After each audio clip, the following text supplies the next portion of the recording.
En las afueras de Medan, la bulliciosa capital de Sumatra del Norte en Indonesia, donde los campos de maíz se extienden hasta donde alcanza la vista y las tradiciones ancestrales conviven con la modernidad, un hombre convertía los rituales de sanación en instrumentos de terror.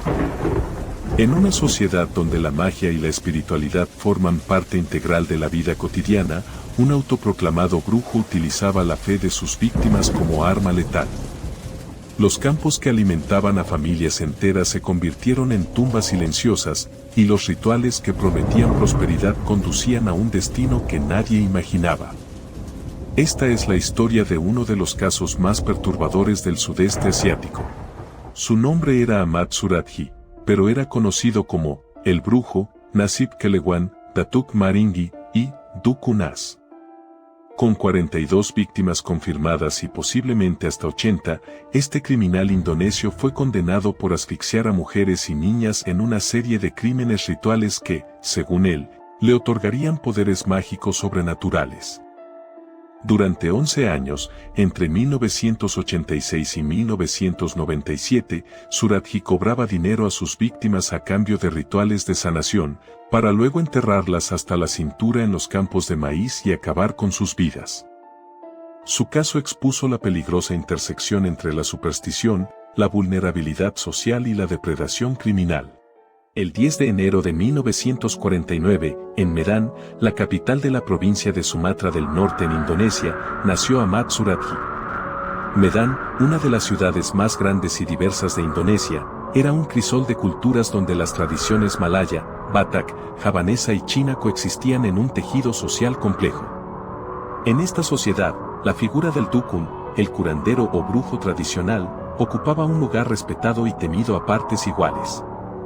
Los dukun eran consultados para todo, desde enfermedades hasta problemas amorosos, desde maldiciones hasta bendiciones para los negocios.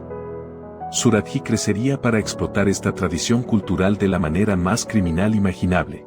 La vida personal de Suradji era tan inusual como sus crímenes serían perturbadores. Estaba casado simultáneamente con 3 mujeres que eran hermanas entre sí, una situación poco común incluso en una sociedad que permite la poligamia bajo ciertas condiciones religiosas.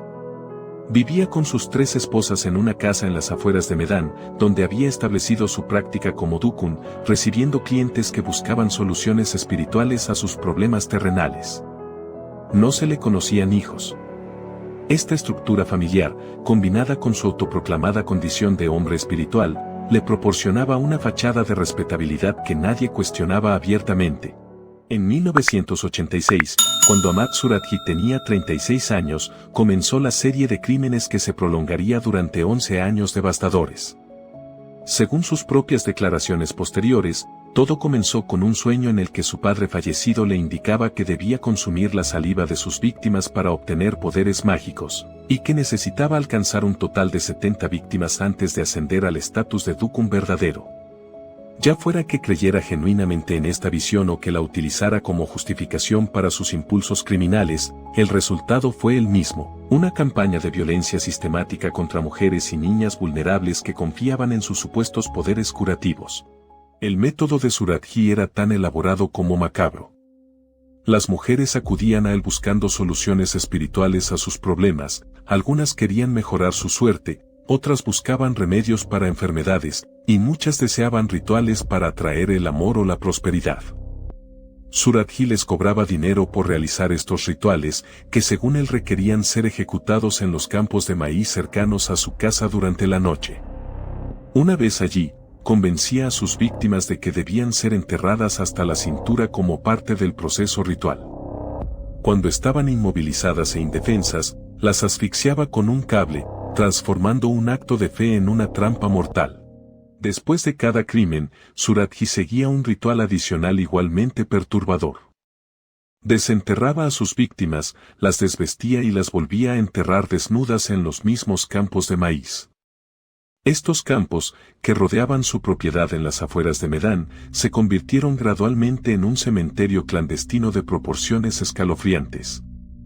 Durante 11 años, los cultivos crecían y eran cosechados sobre los restos de decenas de mujeres, mientras Suradji continuaba recibiendo nuevas clientes que buscaban sus servicios espirituales sin sospechar el destino que les aguardaba bajo la aparente normalidad de aquellos campos agrícolas. La cifra de víctimas creció de manera constante durante más de una década.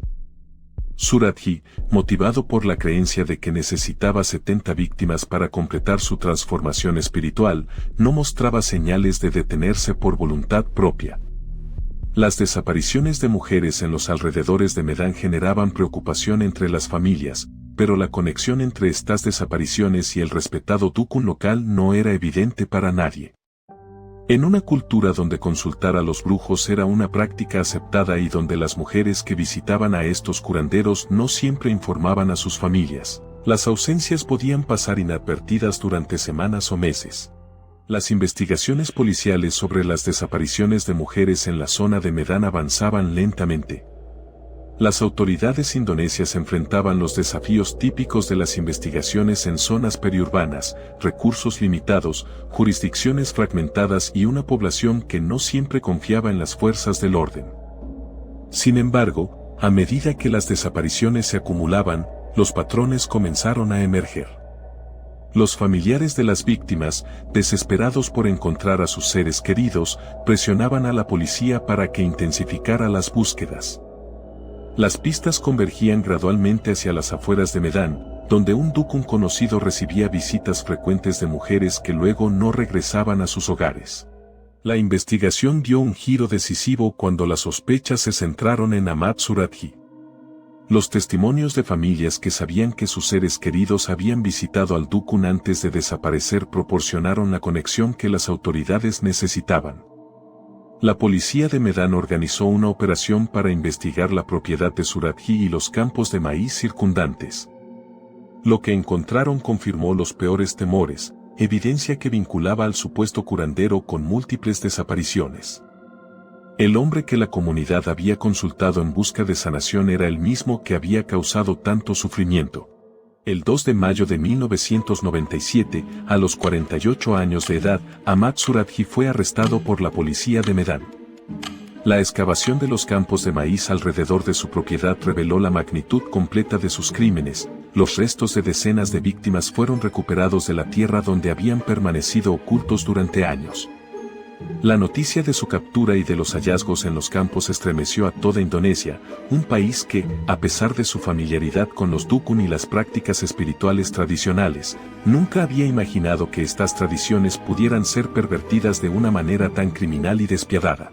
El 27 de abril de 1998, a los 49 años, Ahmad Suradji fue declarado culpable y sentenciado a pena capital mediante fusilamiento. El juicio expuso cada detalle de sus crímenes rituales, generando tanto horror como indignación en una sociedad que valoraba profundamente sus tradiciones espirituales. La sentencia fue considerada justa por las familias de las víctimas, quienes habían esperado meses para ver al responsable de su sufrimiento enfrentar la justicia. El caso generó además un debate nacional sobre la regulación de las prácticas de los dukun y la protección de las personas vulnerables que buscaban ayuda espiritual. El 10 de julio de 2008, a los 59 años de edad, Ahmad Suradji fue ejecutado por un pelotón de fusilamiento en una prisión de Medan, Indonesia. La ejecución se produjo más de 10 años después de su condena, un periodo durante el cual múltiples recursos legales fueron agotados sin éxito. Con su fallecimiento, se cerró un capítulo que había marcado profundamente la conciencia colectiva de Indonesia. El hombre que había soñado con convertirse en un dukun todopoderoso mediante la acumulación de víctimas encontró su fin frente a los rifles de un pelotón, a miles de pasos de los campos de maíz donde había sembrado tanto dolor. El caso de Ahmad Suradji generó reformas significativas en la regulación de las prácticas espirituales tradicionales en Indonesia. Las autoridades implementaron medidas para supervisar las actividades de los dukun y para educar a la población sobre los riesgos de confiar ciegamente en curanderos no regulados.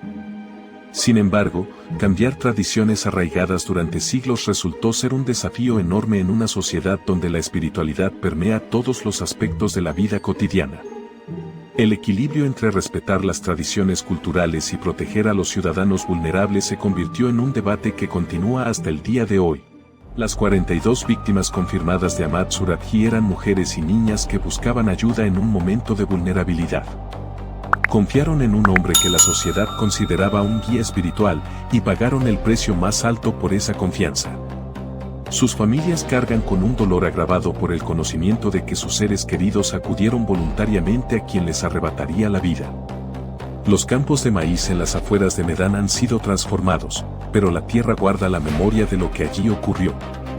Que la historia de estas víctimas nos recuerde que la fe debe ir acompañada de discernimiento y que la protección de los vulnerables es responsabilidad de toda la sociedad.